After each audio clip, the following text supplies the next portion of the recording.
welcome back, guys. It's your boy Z. I got the one, the only Josh here with us today. You guys may recognize Josh from Space Bars earlier on last year. You guys might also know him from any of his rap endeavors or community outreach programs. Josh is a real smooth dude. And I try. The reason why I got Josh on today is because Josh was one of many people to actually comment on my last post talking about how I have difficulty expressing my emotions to others.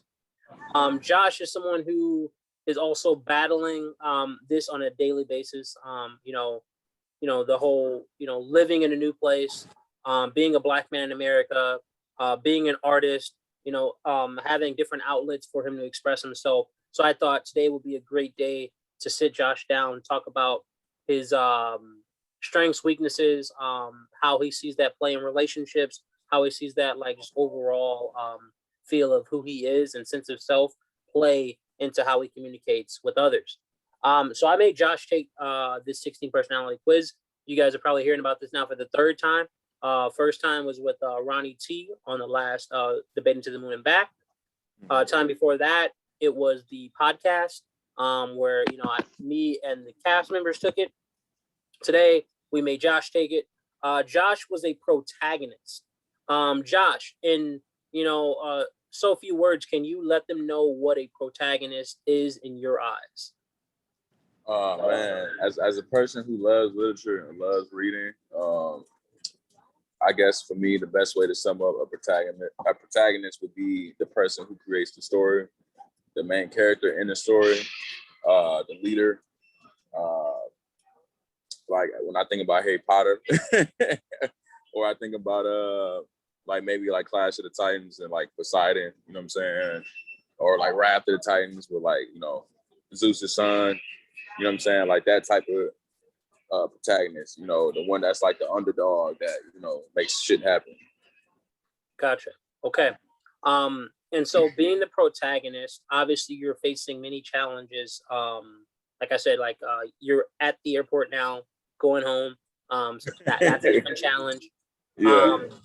So we can even start with the music. Let's start with your music side of things. What are some ways that you feel like your music is an outlet for your expression as an artist and as a person?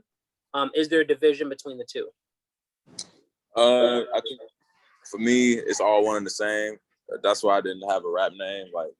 My name is just Joshua Jenkins, for everything. Kind of like Jermaine Cole, J. Cole, Kendrick Lamar. That's their first and last name. That's their real name. You know what I'm saying?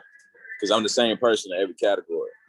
And then for me, as a Black man being raised in the most incarcerated, segregated city in the whole entire country, out of 50 states, dealing with over-policing and police brutality and an overwhelming amount of violence, gun violence, using music is therapy for me, to express my pain, to express my trauma, my childhood trauma, having an abusive father.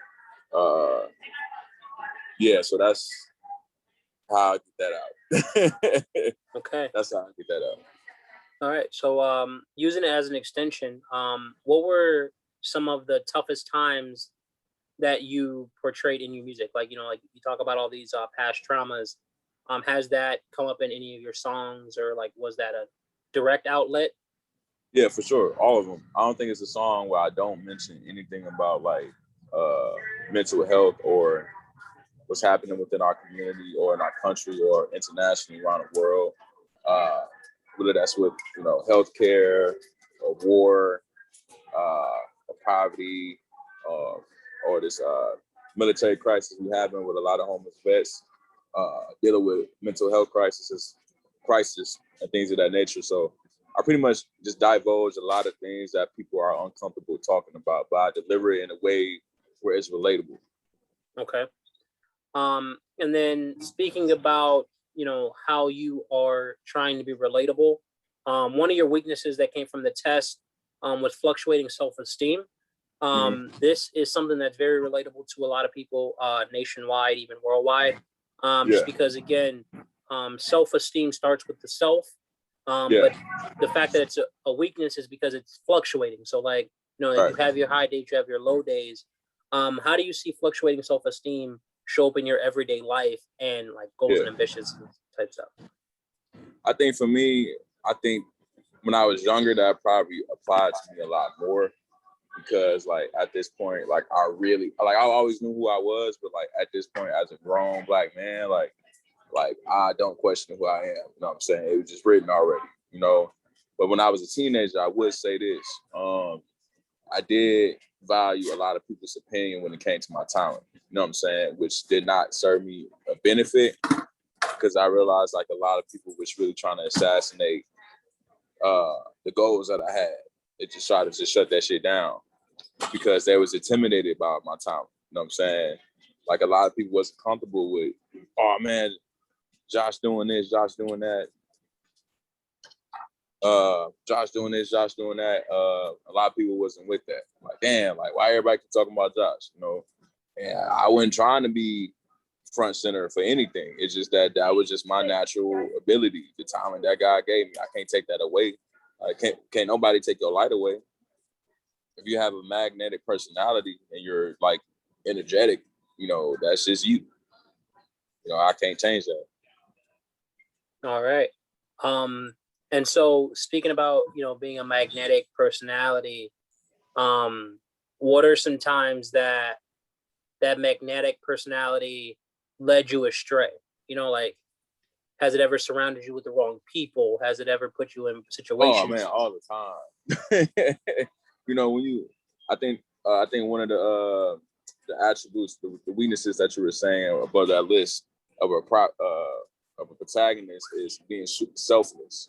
I can relate to that so much because if you're too selfless for people, they would take advantage of you. And that's how you end up being surrounded with liars, with abusers, and manipulative people who are manipulative because they see you as like weak. They see your weakness. Your vulnerability is people because you want to help everybody, but you can't help everybody. So because of that, I end up in situations where people left me high and dry when I needed them the most, where at least for people that I were, you know, family with, friends, people I've done music with. But what I needed them the most, you know, they was around when everything was going good. But when shit hit the fan and I lost everything, nobody was around. Yeah. Just me and God. You feel me? So because of that, I have high spiritual discernment now. I know who I want to have around me. You know what I'm saying? Like I'm very protective of my energy because everybody don't deserve to be around you.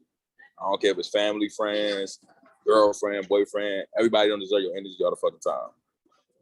You know what I'm saying? You need time to yourself to kind of just recalibrate and just like, let me love on me for a second. Okay. And so speaking about that, you know, being too selfless, do you think that, like if you think about how addiction works, right?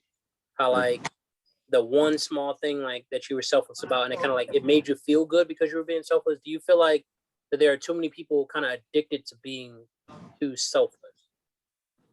Yeah, man. I mean, if you're a person that genuinely like is compassionate and you like really just love people and you're very like you understand like mental health and trauma and depression. I mean, because everybody really go through the same shit, honestly. Like, I don't think it's not one person that don't want to take care of their family, don't want to live out their dreams, but their childhood fucked them up or their parents fucked them up because their parents try to control their life and what they want to do, go to college, woo-woo. There's just too many conflicts, you know what I'm saying? And that's just something I've observed with, you know, just being around so many different people. Like I said, just listening. Like I just watch people. You can find out a lot about a person just by listening. Because a lot of people would tell on themselves. You'd be like, what? Oh, he really said that? Oh, that's how you move. Okay. You know what I'm saying? Like, you just got to listen. Gotcha. Okay. So that's a nice takeaway. For anybody who's watching, that, you know, when you're being too selfless, you know, maybe listening to what the person is doing, saying, and the habits before you offer that, you know, olive branch or tree. Because sometimes you offer an olive branch and the whole tree, and you get a little bit of trouble. So tell me about a time where when we think about decisions, because again, another one of the weaknesses that listed was struggling making tough decisions.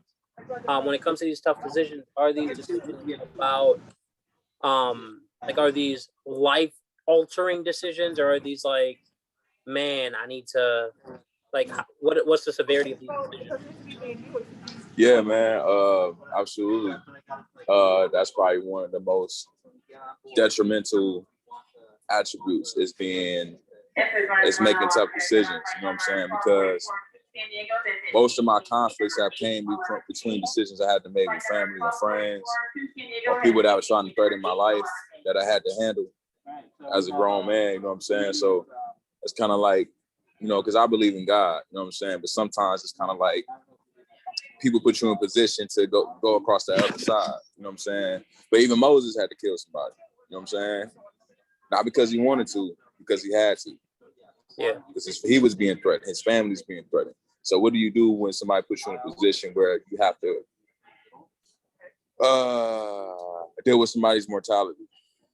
That's not an easy conversation. That's not an easy decision to make. But yeah, stuff like that. It's like,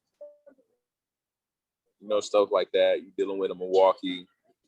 People may be envious of you, what you have going on, and you got to protect yourself. Okay. So one thing that I've always been told growing up, especially when it comes to interactions and like about giving myself to someone, or taking something from someone, is don't pick at food that you're not gonna eat. Like don't play with something that you're not really about. Yeah. And that's kind of what I'm hearing from you. Like, again, in other words, like, you, when it comes to decision making, like, if the decisions have to be played with or have to be considered, you either gonna give it your all, or you're gonna completely walk away, which is pretty eye opening, and you don't hear from a lot of people. Can you talk a little bit about why you decided to make the big move from Milwaukee to Atlanta? Well, honestly, like I said, so in Milwaukee, I lost like over 15 people due to gun violence personally. Brothers, family, friends, close friends, gone, murdered, no justice, nothing solved. Then I had, when I was 13 years old, my uncle was killed by a police officer. You know what I'm saying? By another black man over a female. And I talked to that man. Like, I talked to the man eye to eye that killed my uncle. You know what I'm saying? And that shit was rough. That shit was a very traumatic conversation because he was cold. He had no remorse, no nothing. It was just like I was just talking to the devil in my, like, right there. So I got a lot of pain, a trauma that I healed from. And I just needed to be around an area that matched my mentality as far as my drive, my hustle, the positive energy that I propagate with the people around me. You know what I'm saying? So Milwaukee kind of has like a crab in the bucket mentality. You know what I'm saying? It's a lot of racism, a lot of redlining. So it's not a place where I want to raise my black children at. You know what I'm saying? I don't want them to be there. I don't want them to even know anything about violence or what gun violence look like. I don't want none of my children to be like, hey, Dad, my friend just got killed because he was walking in the park and it was a drive-by shooting. Yeah. Like, that would break my heart because I already know what that shit feel like. And I know how that can fuck you up psychologically. I don't want that for my family. So I really did that for the kids that I'm about to have, with my queen, you know what I'm saying? So that was the thing I had to do. Okay. I want to touch on when you talk about healing. What were some things other than time that you did as far as just healing from those wounds? Definitely MMA.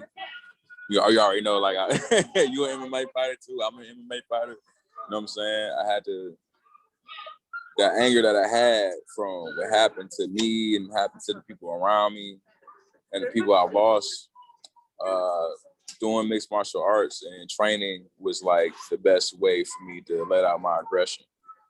You know what I'm saying? And for example, like my brothers that were murdered, both of them, same day by the same person, they were both black belts and they were 19 at the time. And this young boy, 16 years old, Hispanic, a family friend of theirs, allegedly,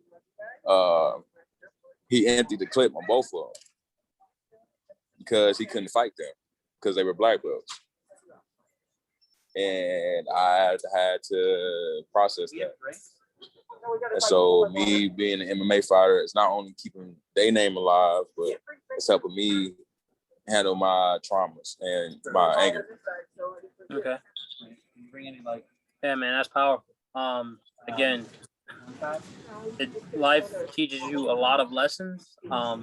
And you were one who is taking it in stride. Like, again, like, you know, obviously, facing as many traumas as you did, and learning to process them and still learning to be positive about it. And still, like, yeah, there is a little bit of bitterness, but like, it's a lot more light to it. You see what I'm saying? Like, you know, you're not just letting it all hide in the darkness. Like, you're showing light. Like, you're willing to talk about it. You're willing to, like, put it up front and let everybody in the world see, this is me. This is what I've been through. I think that is super impactful, super impressive. Man to man, I think that's what it means to be tough. You know, really kind of diving into who you are, knowing who you are, and knowing how to express. So again, when we talk about that expression, you know, so far you've given me expression through music, you've given me expression through fighting and physicality. You've given me expression through processing this information. Yeah, it's probably not like an overnight thing, but it's been over time, and I'm sure you've had numerous conversations. The cop, man, that is something that I don't necessarily know a lot of people will do, is face that demon that you know, did something to them. You know, you see that like maybe once in a blue moon kind of situation when you see the demon that took something from you. So I definitely want to commend you on that, brother. Yeah, that's probably one of the toughest out of all of them. That was a very tough conversation. I'm not gonna lie. Sadie. Yeah, I had a lot of thoughts that I wanted to do standing right in front of him, but it wasn't the best thing to do. Gotcha. And again, now you're taking responsibility for your life as well. Like, you knew what you wanted to do, but you knew what you had to get to and what you had looking forward. So it's like, again, it takes a strong man to get there. So kudos to you, brother. I thank God for that too, though, man. All the glory go to God for that, bro. God kept me. Whew. You have I ain't a had compass. that Bible, my brother. You have a compass. That's all it is. You have a compass, dude. Yeah. Vengeance is for the Lord, bro, not for me, bro. That's the toughest battle, toughest thing, bro. When somebody kill your family member, bro, what do you do? I'm standing right in front of this man, bro. A cop. Somebody that's supposed to protect. But she took my uncle away. I can't. That's a tough walk. That's a tough line to walk on, bro. I got two final questions for you. So knowing the impact of obviously last summer, and how there was an uproar across America with, like, you know, the protests, the gun violence, the deaths of so many different people. How is that impacting you as a person? Full transparency. I like to put my money where my mouth is, and I like to, when it comes to like activism, you know what I'm saying? I like supporting organizations. I like being front and center during these protests, you know what I'm saying? Because I that's trauma for me. Like, I know what that looks like. I know what it feels like for a family to lose their brother or their father or their daughter or their sister to law enforcement.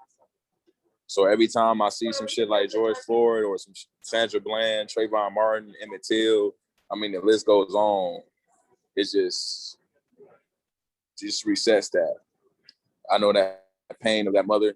I know that pain of that father. You know what I'm saying?